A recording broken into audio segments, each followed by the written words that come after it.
दोस्तों नमस्कार। माँ कोचिंग सेंटर में आपका स्वागत है। तो हम आज आपको उत्तर प्रदेश शिक्षक पात्रता परीक्षा यूपी टेट में अब तक जो पिछला पेपर हुआ है उससे संबंधित क्वेश्चन को हल कराएंगे और उसकी विस्तृत व्याख्या करेंगे। तो हमारा पहला क्वेश्चन है, कुंवर सिंह किस राज्य के जमींदार थे? कुंवर सिंह किस राज्य के जमींदार थे? ये आपका यूपी टेट 2017 में पूछा हुआ क्वेश्चन है। कब? यूपी टेट 2017 में। तो बैरकपुर के थे कि जगदीशपुर के थे कि अवध थे कि जौनपुर के थे? तो इसमें आपका ऑप्शन बी सही होगा। कहाँ के थे कुंवर सिंह जमींदार? तो जगदीशपुर के। कहाँ के? जगदीशपुर के कुंवर सिंह जमींदार थे। तो आगे इसकी हम व्याख्या भी कुंवर सिंह के बारे में और देखेंगे। तो हमारा अगला है, बिहार में 1857 के भारतीय विद्रोह का नेतृत्व किया। बाबू कुंवर सिंह ने बिहार में 1857 के भारतीय विद्रोह का नेतृत्व किया। जब उन्हें हथियार उठाने के लिए कहा गया तब उनकी उम्र लगभग 80 वर्ष थी। बाबू कुंवर सिंह की उम्र कब थी? 1857 में 80 वर्ष थी। और उनका स्वास्थ्य भी खराब था। उम्र ज़्यादा थी तो स्वास्थ्य तो खराब ही रहेगा, स्वाभाविक है। बाबू अमर सिंह, कुंवर सिंह के भाई बाबू अमर सिंह और उनके सेनापति हरे कृष्ण सिंह, उनके सेनापति का क्या नाम था? हरे कृष्ण सिंह ने उनका साथ दिया। 1857 के विद्रोह में उनके भाई बाबू अमर सिंह और उनके सेनापति हरे कृष्ण सिंह ने उनका साथ दिया। वह गुरिल्ला युद्ध कला में माहिर थे। बाबू कुंवर सिंह गुरिल्ला युद्ध कला में, किस युद्ध कला में? गुरिल्ला युद्ध कला में माहिर थे। तो गुरिल्ला युद्ध कला किसे कहा जाता है? गुरिल्ला युद्ध होता है जब हम छुप के वार किया जाता है, मतलब अपने विरोधी पर छुप के वार किया जाता है, तो गुरिल्ला युद्ध होता है। 25 जुलाई को दानापुर में विद्रोह करने वाले सैनिकों की कमान संभाली। कौन? बाबू कुंवर सिंह ने। और आरा पर कब्जा कर लिया।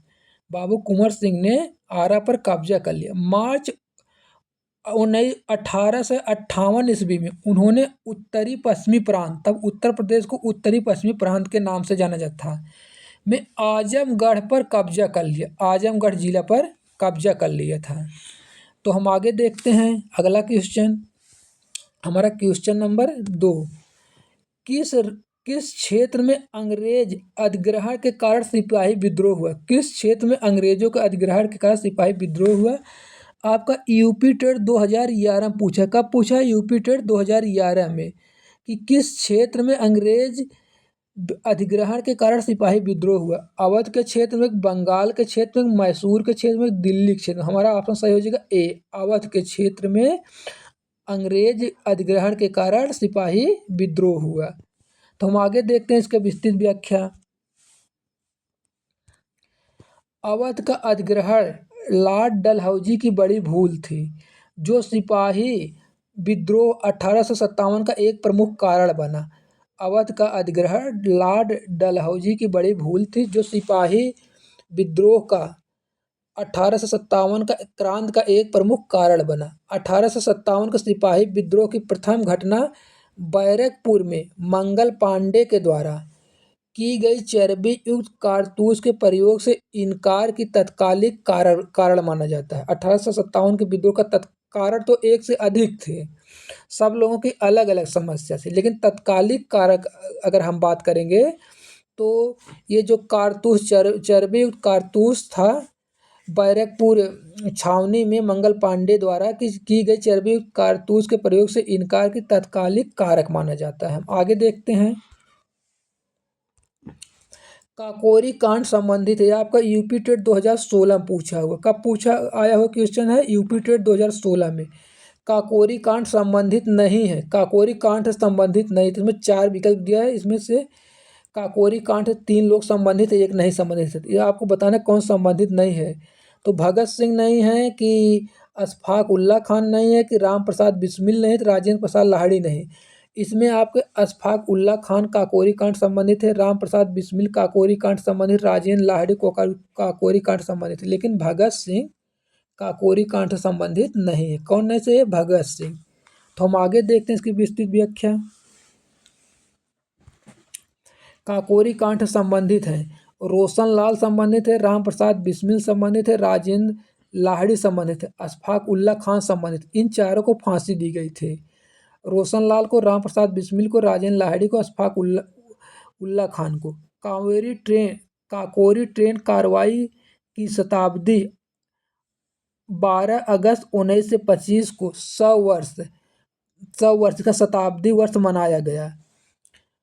100 वर्ष पहले मतलब 9 अगस्त 1925 को राम प्रसाद बिस्मिल और सचिंद्र नाथ बख्शी सहित 10 युवा क्रांतिकारी ने ब्रिटिश रेलवे शिविरों पर एक साहसिक लूट को अंजाम दिया, जिसे काकोरी ट्रेन एक्शन के नाम से जाना जाता है। यह घटना शाहजहांपुर के लखनऊ जाने वाली नंबर 8 डाउन ट्रेन की लूट से संबंधित है। आगे हम लोग देखते हैं, ये क्वेश्चन पूछा यूपी टेट 2016 में। हमारा क्वेश्चन नंबर 4 यूपी टेट 2016 में पूछा है। 1916 में भारत में होम रूल आंदोलन की शुरुआत किसने की थी?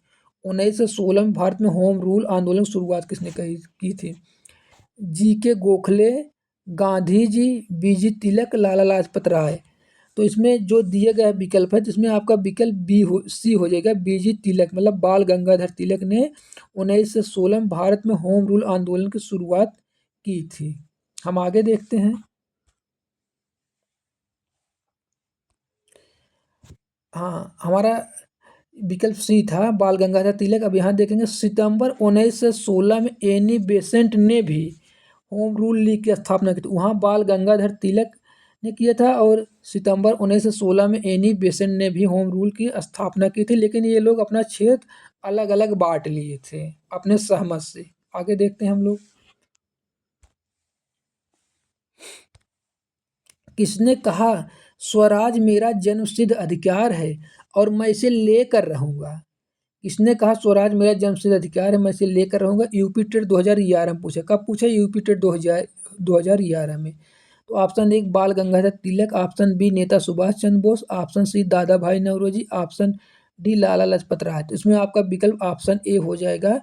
बाल गंगाधर तिलक ने कहा था कि जन्मसिद्ध मेरा अधिकार है, मैं इसे लेकर रहूंगा। हम आगे देखते हैं।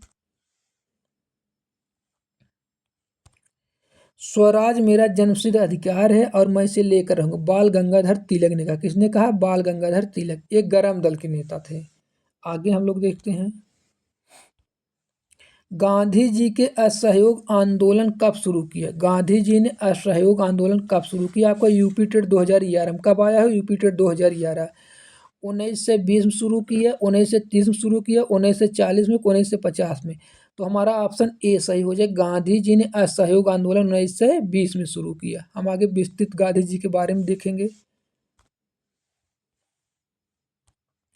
गांधी जी के राजनीतिक गुरु कौन थे? गोपाल कृष्ण गोखले थे। उस बार उनका आंदोलन पूछ लिया था। अब आने वाले 2026 के टेट में हो सकता है कि उनके राजनीतिक गुरु के बारे में पूछ लिया जाए। या गांधी जी का सर्वोदय का विचार गांधीवादी समाजवाद का शीर्ष माना जाता है। गांधी जी के सर्वोदय का विचार गांधीवादी, थोड़ा मिस्टेक है टाइपिंग में, गांधीवादी समाज का शीर्ष माना जाता है। परमात्मा सत्य है और सत्य ही परमात्मा है, गांधी जी का कथन था। गांधी जी का कथन था परमात्मा सत्य है और सत्य ही परमात्मा है। गांधी जी सत्याग्रह के अस्त्र का सर्वप्रथम प्रयोग भारत में किए थे, भारत से बाहर किए थे? भारत से बाहर किए थे। कहाँ किए थे? दक्षिण अफ्रीका में। अफ्रीका महाद्वीप के दक्षिण अफ्रीका देश में किए थे। कहाँ पे? दक्षिण अफ्रीका देश में। हम लोग आगे देखते हैं। ये आपका यूपी टेट 2011 में कब पूछा हुआ? यूपी टेट 2011 में पूछा हुआ है। स्वतंत्र भारत के अंतिम गवर्नर जनरल कौन थे? स्वतंत्र भारत के अंतिम गवर्नर जनरल कौन थे? तो माउंटबेटन थे, सी राजगोपालचारी थे, सरदार पटेल थे, नेहरू थे। तो आपको बताना है स्वतंत्र भारत के अंतिम गवर्नर जनरल कौन थे? स्वतंत्र भारत के अंतिम गवर्नर जनरल सी राजगोपालचारी थे। सी राजगोपालचारी थे और ये भारतीय थे। तो एक चीज़ हम आपको यहाँ और बता देते हैं कि ये भारत के अंतिम जनरल गवर्नर थे और प्रथम जनरल गवर्नर थे, क्योंकि इनके बाद गवर्नर का पद ही खत्म कर दिया गया था। चलिए हम लोग आगे देखते हैं। स्वतंत्र भारत के प्रथम और अंतिम गवर्नर जनरल राजगोपालचारी थे, श्री राजगोपालचारी थे। आगे देखा जाए, अमेरिका ने नागासाकी में परमाणु बम गिराया था। कब गिरा था? आपका यूपी टेट 2013 में पूछा। कब पूछा है? यूपी टेट 2013 में अमेरिका ने नागासाकी में परमाणु बम गिराया था। 6 अगस्त 1945 को, 9 अगस्त 1945 को, 7 अगस्त 1945 को, 15 अगस्त 1945 को। तो आपका नागासाकी कहाँ पूछा? नागासाकी।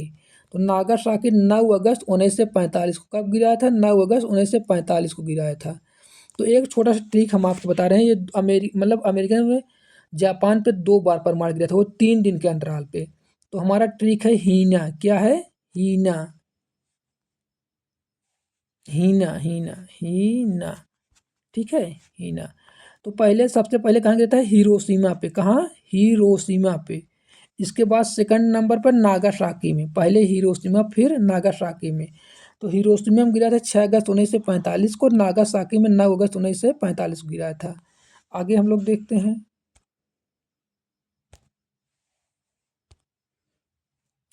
द्वितीय विश्व युद्ध 1939 से 1945 के दौरान अमेरिका ने जापान के हिरोशिमा और नागासाकी पर परमाणु बम गिराया था, और लिटिल बॉय एवं फैट मैन के नाम से परमाणु बम गिरा था। जो परमाणु बम था उसका नाम था लिटिल बॉय एवं फैट मैन। हमारा हीना ट्रिक है, हम आपको बताए हैं। हिरोशिमा में पहले गिराया था, फिर नागासाकी में। हिरोशिमा में गिराया था 6 को और नागासाकी में 9 को। आगे हम लोग देखते हैं, किसे भारतीय क्रांति की जननी, मदर ऑफ इंडियन रिवॉल्यूशन कहा जाता है? भारतीय क्रांति की जननी, मदर ऑफ इंडियन रिवॉल्यूशन कहा जाता है। तो ये आपका यूपी टेट 2020 में। कब पूछा? यूपी टेट 2020 में। तो option A Annie Besant, option B Kalpana Chawla, option C Sunita Williams, option D madam Bhikaji Cama. तो इसमें आपका ऑप्शन सही हो जाएगा option D madam Bhikaji Cama. इनको भारतीय क्रांति की जननी कहा जाता था। किसको? मैडम भीकाजी कामा को। हम लोग आगे देखते हैं, अगस्त 1907 ईस्वी में स्टुटगार्ट जर्मन में इन्होंने भारतीय प्रतिनिधि के रूप में अंतर्राष्ट्रीय समाजवादी कांग्रेस में भाग लिया था। सम्मेलन के अंत में वहीं पर भारत का राष्ट्रीय तिरंगा फहराया था। ठीक है, हम आगे देखते हैं, भारतीय राष्ट्रीय कांग्रेस के प्रथम अध्यक्ष कौन थे? ये यूपी टेट 2016 का पूछा। यूपी टेट 2016 भारतीय राष्ट्रीय कांग्रेस के प्रथम अध्यक्ष कौन है? तो option A O Hume, option B WC Banerjee, option B WC Banerjee, option C Surendra Nath Banerjee, option D Mahatma Gandhi. तो इसमें आपका ऑप्शन बी क्या हो जाएगा? Option B WC Banerjee. भारतीय राष्ट्रीय कांग्रेस के प्रथम अध्यक्ष WC बनर्जी थे। ये आपका यूपी टेट 2016 में पूछा हुआ। कब पूछा हुआ? यूपी टेट 2016 में। इसकी हम विस्तृत व्याख्या आगे देखते हैं, भारतीय राष्ट्रीय कांग्रेस के प्रथम अध्यक्ष WC बनर्जी या व्योमचंद बनर्जी थे। कांग्रेस की स्थापना एओ ह्यूम के प्रयासों से हुई। भारतीय राष्ट्रीय कांग्रेस की स्थापना एओ ह्यूम के प्रयासों से हुई। भारतीय राष्ट्रीय कांग्रेस का प्रथम अधिवेशन 28 दिसंबर 1985 को 28 दिसंबर 1985 को मुंबई में स्थित गोकुलदास तेजपाल संस्कृत विद्यालय में आयोजित किया गया था, जिसमें कुल 72 सदस्य थे। तो दोस्त, हमारा अब यहीं पे समाप्त होता है। तो इसी तरीके से वीडियो आगे देखने के लिए हमारे चैनल को लाइक एंड सब्सक्राइब करिएगा। धन्यवाद। दोस्त, ये मेरा समाप्त हो